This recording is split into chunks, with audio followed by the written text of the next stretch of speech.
आप सभी व्यूअर्स को मेरी तरफ से आप सबको नमस्कार, गुड मॉर्निंग एवरीवन। और आज जो हम वीडियो बनाने जा रहे हैं वह सांख्यिकी के ऊपर। आज का जो वीडियो है वो बहुत लाभदायक है। अगर इस वीडियो को आप एक बार नहीं, दो बार नहीं, 3 बार भी देखोगे और आप लोगों को कॉन्सेप्ट क्लियर हो गया, इसमें से ही क्वेश्चंस 100% श्योर है कि इस तरह के क्वेश्चंस परीक्षा के अंदर पूछे जाते हैं। मेरे इस वीडियो को आप लाइक करिएगा, शेयर करिए और सब्सक्राइब करना मत भूलिए। सब्सक्राइब करोगे तो आप लोग इससे जुड़े रहोगे, आपको नोटिफिकेशन मिलता रहेगा। और आप जितने भी गांव के जो बच्चे पढ़ रहे हैं स्कूलों के अंदर, आप उनको शेयर करो, आपके दोस्तों को शेयर करो। जो भी 10वीं कक्षा के अंदर पढ़ रहा है उन सबको ये वीडियो शेयर करें, ताकि ग्रामीण अंचल में जहाँ पर टीचर्स की समस्या है, मैथमेटिक्स के टीचर्स की, वहां पर उन्हें कम से कम अच्छे परसेंटेज से 60%, 70%, 80%, 40%, 50% लेकर वह पास हो सकते हैं। कुछ टॉपिक ऐसे हैं, अगर उनके ऊपर हम थोड़ा सा ध्यान देंगे तो हम अच्छे नंबर ला सकते हैं। शुरू करते हैं। आज अपन सांख्यिकी का टॉपिक है कक्षा 10 के लिए, और अभी हमारा वो चैप्टर नंबर 13 है।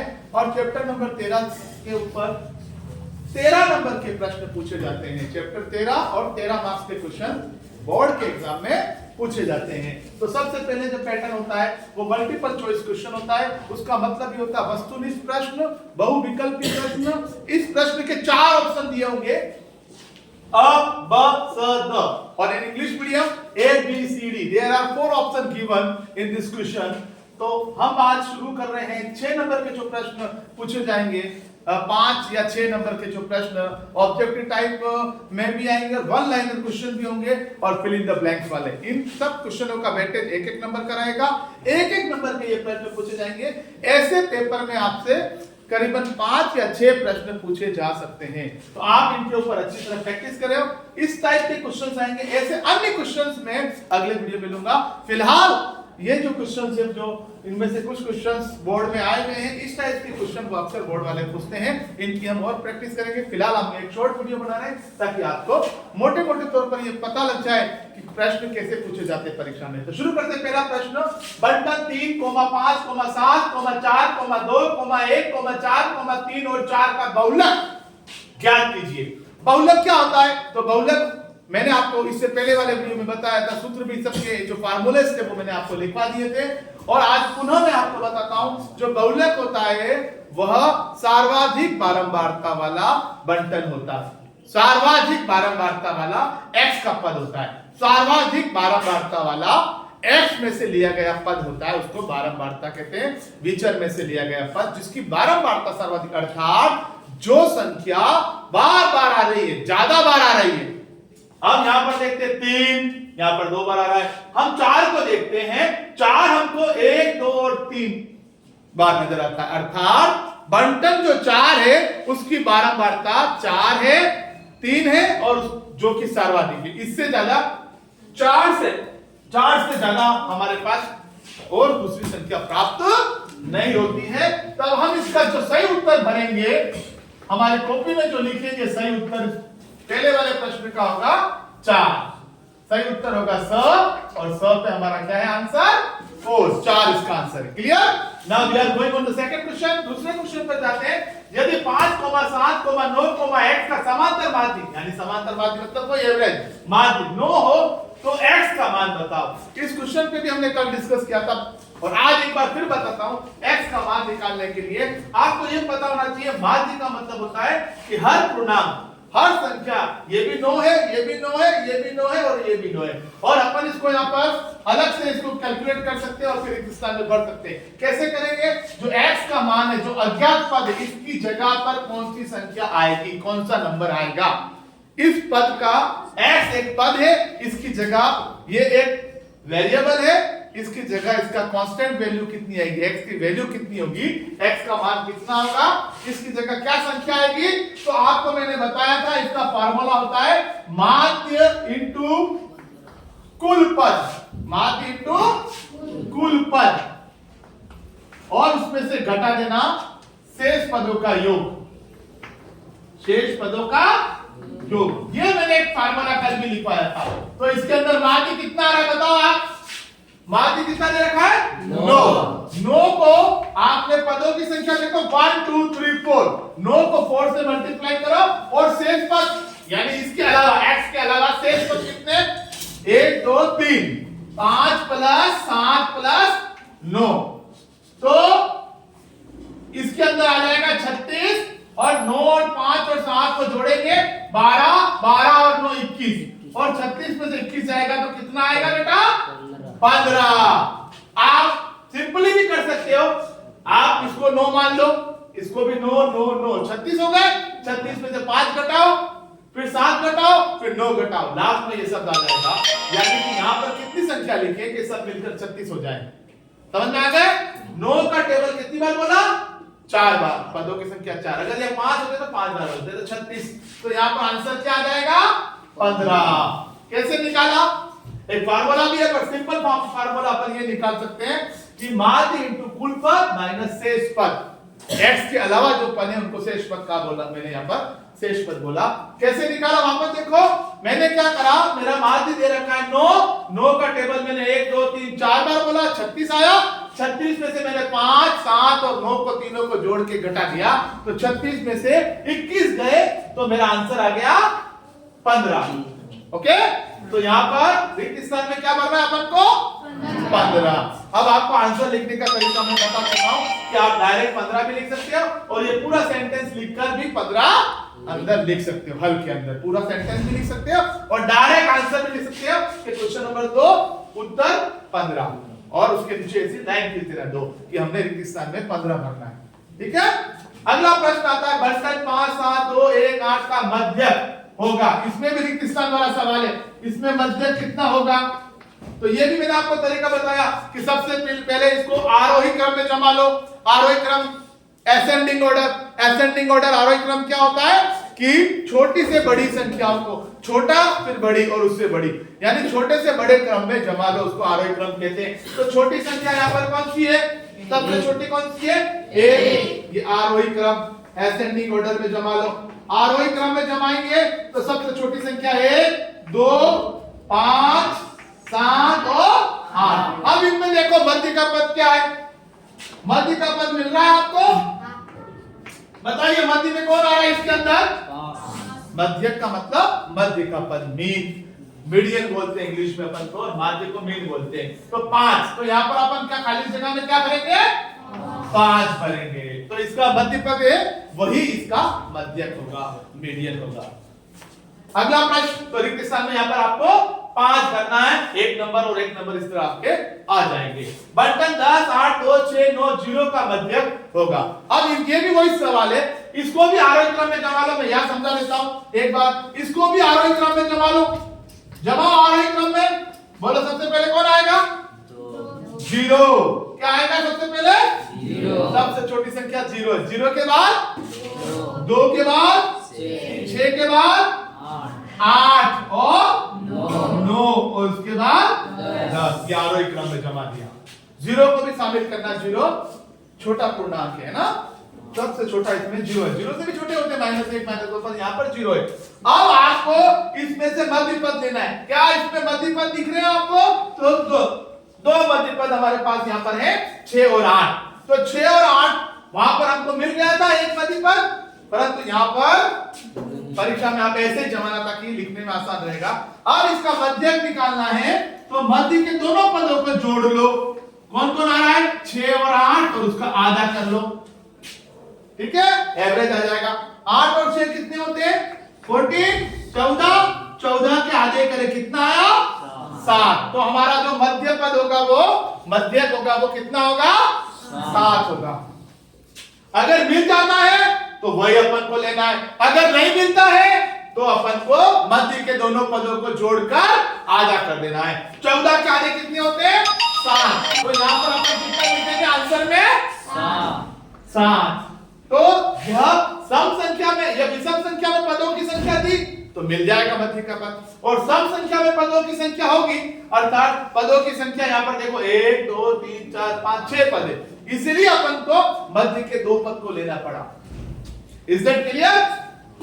तो इसके अंदर ये कैसे आए। अगला सवाल है कल्पित माध्य विधि से माध्य ज्ञात करने का सूत्र लिखो। आपको आपकी कॉपी में ये क्वेश्चन नंबर डालना है और नीचे लिखना है हल नंबर 5 और यहां लिखना है कल्पित माध्य द्वारा कल्पित माध्य द्वारा, बोलिए, कल्पित माध्य द्वारा माध्य ज्ञात करने का सूत्र। कल्पित माध्य द्वारा माध्य ज्ञात करने का सूत्र। ये हम उत्तर लिख रहे हैं, उत्तर लिख रहे हैं मतलब, तो फार्मूला पूछा है तो माध्य बराबर, और माध्य को अंग्रेजी में क्या लिखते हैं अपन, x बार। क्या लिखते हैं, x का बार। a plus sigma f into D बटे सिग्मा f। ये जो फार्मूला है वह कल्पित माध्य द्वारा माध्य ज्ञात करने का फार्मूला है। इसको आपको बार बार लिखना है और याद भी रखना है। अगर यही प्रश्न और इसके अंदर जो डी आया है वो x में से a यानी कल्पित माध्य को घटाना है, ये a है। a को क्या कहते हैं अपन, कल्पित माध्य। आगे अपन चलते हैं इस पांचवें प्रश्न का उत्तर। देखिए ये पांचवें प्रश्न की जगह ये भी पूछ सकता है कि प्रत्यक्ष विधि से माध्य ज्ञात करने का सूत्र बताओ। तब आप बोलोगे x बार बराबर सिग्मा fx बटे सिग्मा f, जो मैंने आपको इससे पहले वाले वीडियो में बताया। दूसरा ये और पूछ सकता है कि पद विचलन विधि द्वारा माध्य ज्ञात करने का सूत्र बताओ। तो भी आप बता सकते हो x बराबर a plus sigma f cube into h बटे सिग्मा f। यहां पे लिखवाते हैं मैंने सब सूत्र, जो बड़े बड़े सूत्र थे 5। फिर यह पूछ सकता है कि जब वर्गीकृत बारंबारता दे रखी है और मध्य ज्ञात करने का सूत्र बताओ। तो वो मैंने बताया था माध्य बराबर, कल्पित माध्य से अगर अपन को मध्यक निकालना है तो मध्यक बराबर a प्लस n बटे 2 माइनस cf बटे f इंटू h। और एक मैंने बताया था बहुलक ज्ञात करने का सूत्र, वो भी मैंने आपको लिखवाया था n plus f1 minus f0 into h बटे 2 into f1 minus f0 minus f2। कल ये सूत्र मैंने 5 सूत्र आपको लिखवाए थे। इन पांचों सूत्र के बारे में वह 1 नंबर का प्रश्न पूछ सकता है, या फिर इसमें से कोई एक अक्षर गायब कर देगा कि ये वाला गायब कर देगा, इस जगह क्या भरेंगे, कैसे कर देगा, इतना तो लिख देगा। और ये वाला पोर्शन गायब कर देगा एग्जाम में कि बताओ यहाँ ऊपर क्या आएगा, इस जगह पर खाली जगह है, बॉक्स बना देगा, इस बॉक्स में क्या भरेंगे। तो आपको जब सूत्र याद होगा, ये दोनों याद है, तो यहाँ पर क्या आएगा आपको पता है, याद है सूत्र, तो सिग्मा f इंटू डी आएगा। या ये हटा दिया तो नीचे क्या आएगा, ये आगे वाला छोड़ दिया, यहाँ पर इस जगह को छोड़ दिया, एक जगह खाली जगह बता दी, इसके अंदर अपन क्या भरेंगे। तो एग्जाम के अंदर ऐसे भी पूछ सकता है, कोई अक्षर एक संख्या या एक अक्षर गायब कर सकता है, छुपा सकता है, ब्लैंक कर सकता है और पूछेगा इसकी जगह क्या आएगा। तो रिक्त स्थान में ऐसे अक्षर सवाल आते हैं। और कल्पित माध्य का सूत्र डायरेक्टली भी पूछ सकता है, और इस तरह सिग्मा एफ डी को खाली रखकर यहाँ पूछ सकता है कि यहाँ पर क्या भरेंगे। तो इस तरह यह हमारे क्वेश्चंस जो मैंने आपको बताया, यह क्वेश्चंस आ सकते हैं। इसके अलावा और भी पूछ सकता है, ये आपको संख्या दे दी और पूछा इसका माध्य निकालो, तो आप तो उन सब संख्याओं को जोड़ के 2 का भाग, जितने पदों की संख्या उसका भाग लगा दोगे तो औसत आ जाएगा माध्य। एक क्रिकेट के खिलाड़ी ने रन बनाए, उन सब रनों को जोड़ लेना, और वो कितनी पारी में बनाए, 8 पारी है, 9 पारी में बनाए, 10 पारी में बनाए, तो 10 का भाग दे देना। 9 बार वो खेला, उसको पारी बोलते हैं। तो इस तरह ये क्वेश्चंस, एक एक नंबर के क्वेश्चन खत्म होते हैं। अब अपन आगे चलते हैं, क्योंकि बहुत जल्दी अपन को बताना है। अब अपन चलते हैं जो क्वेश्चन नंबर 3 नंबर का जो परीक्षा में आता है, सेक्शन सी से आएगा ये 3 नंबर का प्रश्न, और इसमें से 3 बातें पूछ सकता है। सवाल कैसा भी आएगा परीक्षा में, ये तो मैंने जनरली सवाल लिया है, परीक्षा में कैसे भी आ सकता है। ये 2023 में आया क्वेश्चन है, और इस टाइप का क्वेश्चन में वो माध्य, माध्यक और बहुलक कुछ भी पूछ सकता है, या तीनों पूछ सकता है, या उनमें से 2 पूछ सकता है। सवाल एक है और उसके कितनी तरह से निकालने उसके उत्तर, 3 तरह के उसका आंसर निकालना है। माध्य भी निकालना है, मध्यक भी निकालना है और बहुलक भी निकालना है। तो सबसे पहले अपन शुरू करते हैं कि ये जो सवाल आया है, इसके अंदर आप ध्यान से देखो, यह जो बारंबारता है वह अवर्गीकृत है, यानी कि इसमें और इसमें फर्क आपको नजर आ रहा है, और इस क्वेश्चन में आपको फर्क नजर आ रहा है।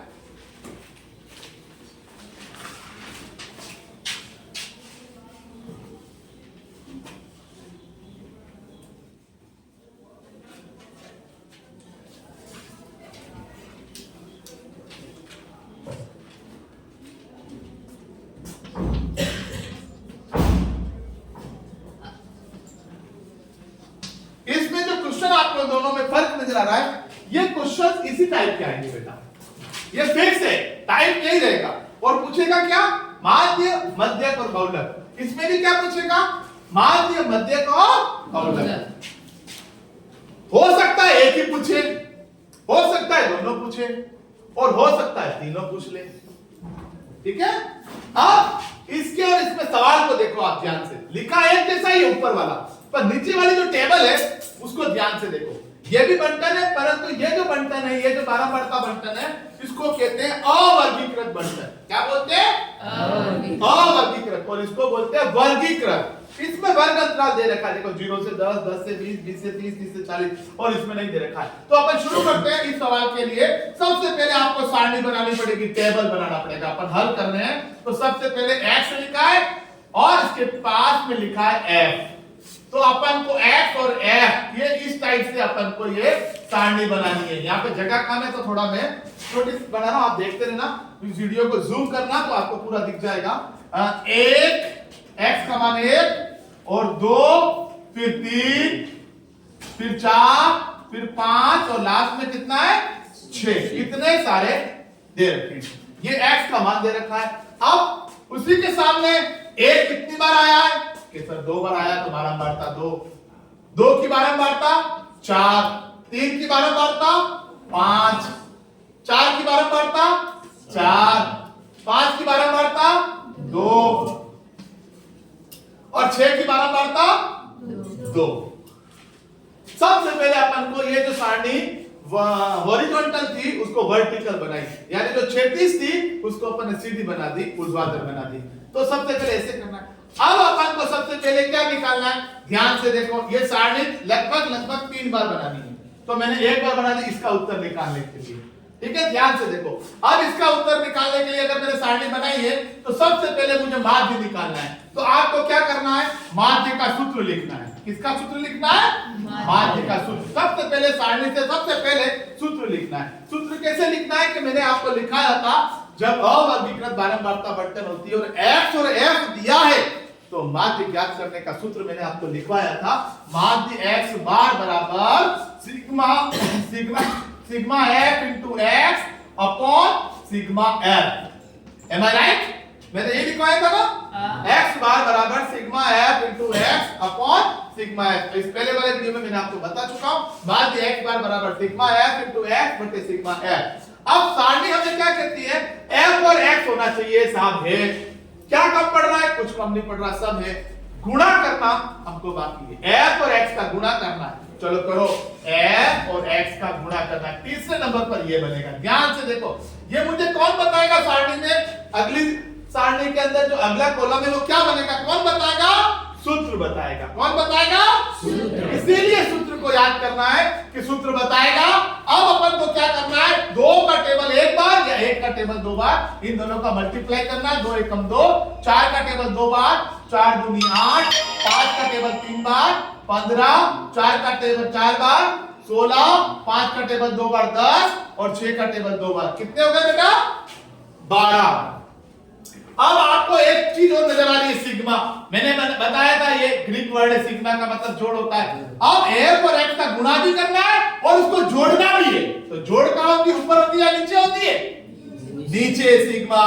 तो सिग्मा f into x का जो मान आएगा वो 10 और 5 15 और 6 21 22 23 का 3 और 2 कैरी आई यहां से, 2 3 4 5 6। कभी भी कोई भी हेड को 2 बार करो, 8 है तो 10 है 5 15 8 6 21 22 23 का 3 2 2 4 5 6, बिल्कुल सही। अब क्या कह रहा है, सिग्मा f, और सिग्मा f को मैंने क्या कहा था, बारंबारताओं का योग। देखो ये बारंबारता है इसका मतलब और इसका योग, तो इसको भी जोड़ लो। सिग्मा f का मान कितना आ रहा है, इसको भी जोड़ो, इस वाले को भी। कितना आएगा सिग्मा f का मान, बोलो बेटा। 6 और 5 11 4 15 और 4 19, कितना आया, 19। अब देखो दोनों वैल्यूज हमें प्राप्त हो गई। सिग्मा fx की वैल्यूज भी पता है और सिग्मा f का भी मान पता है। अब ये मान इसमें रख दो, मान भी बराबर सिग्मा fx का मान कितना आया, 63 और सिग्मा f का मान कितना आया, 19। अब 19 का टेबल बोल दो।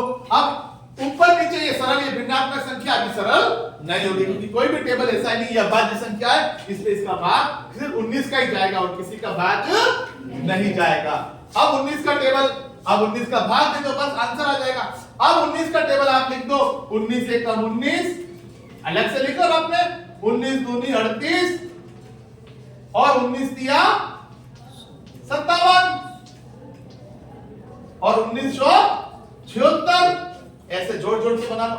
19 पंजे 95, 19 पंजे 95। ऐसे आप और भी पावड़ा टेबल को लिख सकते हैं, पाड़े को। आप ये देखो 19 का टेबल कितनी बार जा रहा है, 3 बार, 57 3, फिर भाग में क्या पॉइंट लगाया 57 और 63 में से 57 गए, 6 बचे, 60 हो गए, 60 का मतलब वापस 3 बार जाएगा, 60 में से 3 गए 30, 30 बचे, 19 दूनी 38 ज्यादा हो जाता है तो एक बार जाएगा, है ना। 19 या 57, 6 बचे 60 हुए, 60 का मतलब वापस 19 या 57 और 57 में से 30 बचे, 30 में एक बार। तो क्या आंसर आया, ध्यान से देखो, माध्य का आंसर क्या आया, अतः माध्य बराबर 3.31। आराम से देखो इसको ध्यान से, ये हमारा पहला आंसर आ गया। क्या करा मैंने, एक बार वापस देखते हैं। सबसे पहले मैंने सूत्र लिखा, सूत्र में क्या चाहिए था कि सर इनका गुणा और जोड़, गुणा करके जोड़ना है और इसमें सिंपली एफ को जोड़ना है, तो सिग्मा एफ इंटू एक्स बटे सिग्मा एफ। तो मैंने क्या करा, यहां पर मैंने देखा कि फार्मूला में मुझे एफ इंटू एक्स चाहिए, तो मैंने क्या करा, इस एफ को और एक्स को यहां लिखा और फिर इसका मल्टीप्लिकेशन करना, क्योंकि सूत्र यहां पर भी वही सूत्र है कि f और x का गुणा करो, ये गुणा करा, फिर क्या करा, आप जोड़ लो, तो इनको जोड़ लिया और इनको जोड़ो, f को जोड़ो, बारंबारताओं के योग कर दिया, n कैपिटल N बोलते हैं इसको। फिर मैंने क्या करा, वैल्यूज पुट कर दी, सिग्मा f इनटू x बटे सिग्मा f, 63 में 19 का भाग दिया तो 3.31 आया। Is that clear?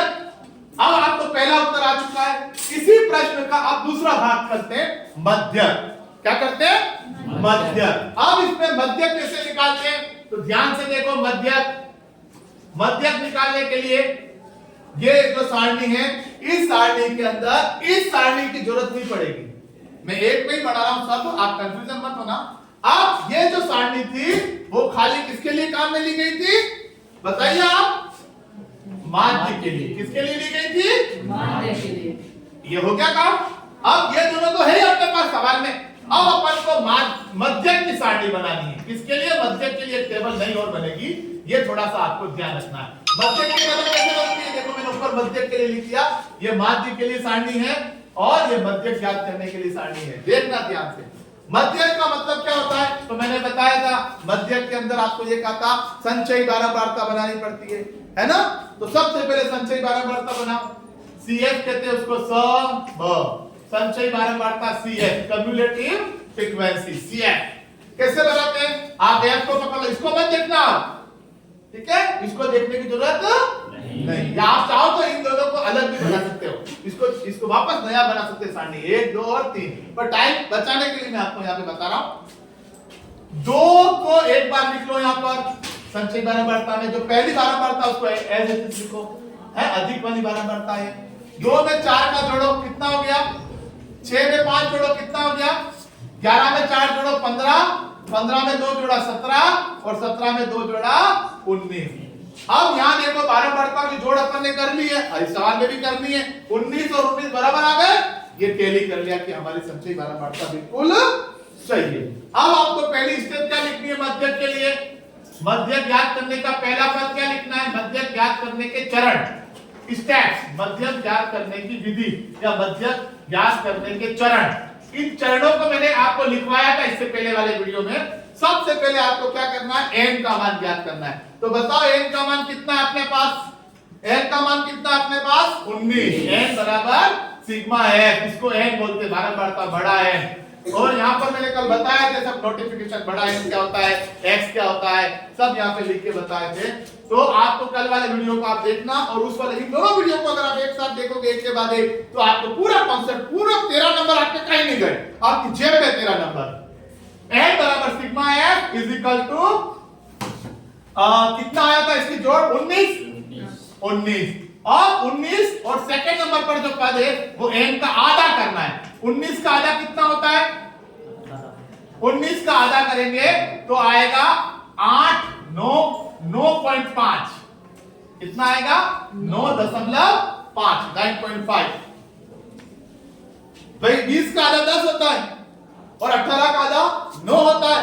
इसी तरह हमारे ग्रामीण परिवेश के बालक थोड़ा कमजोर है इनको आधा करने में, तो इस वीडियो को आप ध्यान से देखिए कि हमको ये पता लगाना है 18 और 20 के बीच में 19 आता है, तो 18 के आगे 9 और 20 के आगे 10, तो 9 और 10 के बीच में ही 19 का आधा होगा, इसलिए 9.5 लिया। 0.5 को हाफ बोलते हैं, 1/2 बोलते हैं, 9.5 भी कहते हैं इसको, 9.5 बोलते हैं और 9.5, ठीक है, 9.5। अब 9.5 आ गया, 9.5। अब अपन को लेना है, कल मैंने लिखवाया था, इससे n/2 से 9.5 से ठीक बड़ी CF, 9.5 से ठीक बड़ी CF को आपको लेना है। वो कितनी है? 9.9 से बड़ा कौन है यहाँ पर? ध्यान से देखो, 11। कौन है?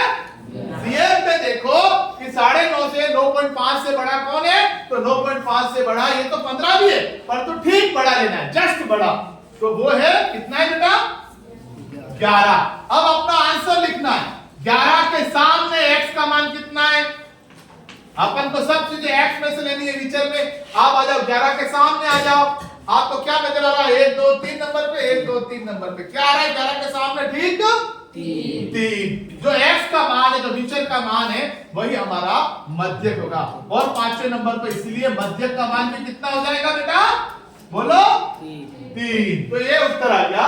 इसी x को अपन मध्यक बोलते हैं। तो सबसे पहले क्या करनी है? संचय 12 बढ़ता बनानी है। फिर क्या करना है? n का मान 19, 19 का आधा करा 9.5, n/2 से ठीक बड़ी यानी 9.5 से ठीक बड़ी, 9.5 से ठीक बड़ी, संचय 12 बढ़ता 11, 11 के सामने x का मान 3 और 3 के ठीक 11 के सामने x का मान 3, 11 के ठीक सामने हमको x की लाइन के अंदर आप ध्यान से देखो तो आपको क्या नजर आएगा? 3 नजर आएगा। That is the answer of the question. ये आपके हो गए पहला और ये दूसरा। अब आपसे पूछा है बहुलक। अब बहुलक में क्या करना है? थोड़ा सा अपन यहां पर ध्यान लगाएं। बहुलक में क्या करना है आपको?